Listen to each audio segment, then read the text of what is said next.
آزاد کشمیر میں تحریک انصاف نے حکومت سازی کے اہم مراحل طے کرنے کے بعد 15 رکنی کابینہ سے حلف لے لیا۔ حلف اٹھانے والوں میں چودھری رشید، خواجہ فاروق، دیوان چغتائی، علی شان سونی سمیت 15 ارکان سے صدر ریاست بیرسٹر سلطان محمود چودھری نے حلف لیا۔ مزید تفصیل ہماری اس رپورٹ میں۔ آزاد کشمیر میں تحریک انصاف کی حکومت سازی آخری اور اہم ترین مرحلے میں داخل ہو چکی ہے۔ آزاد کشمیر میں Tehreek Insaf speaker, deputy speaker کے انتخاب کے بعد وزیر اعظم کا انتخاب بھی کر لیا گیا تھا، جس کے بعد صدر ریاست کا انتخاب بھی کیا گیا۔ اس طرح تحریک انصاف حکومت سازی کے اہم مرحلے کابینہ سازی میں داخل ہو چکی۔ گزشتہ روز صدر ریاست بیرسٹر سلطان محمود چودھری نے 15 ارکان پر مشتمل کابینہ سے حلف لیا۔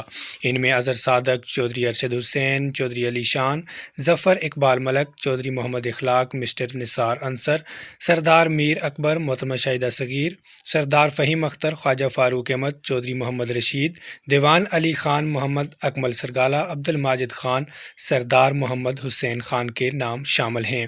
تاہم کس کو کون سی وزارت کا قلمدان سونپا جائے گا، یہ تاحال واضح نہیں ہو سکا۔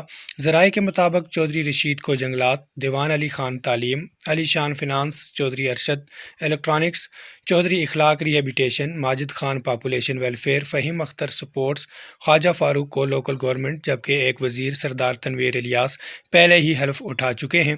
تاہم وزارتوں کے حوالے سے ابھی تک کوئی بھی حتمی فہرست مرتب نہیں کی جا سکی۔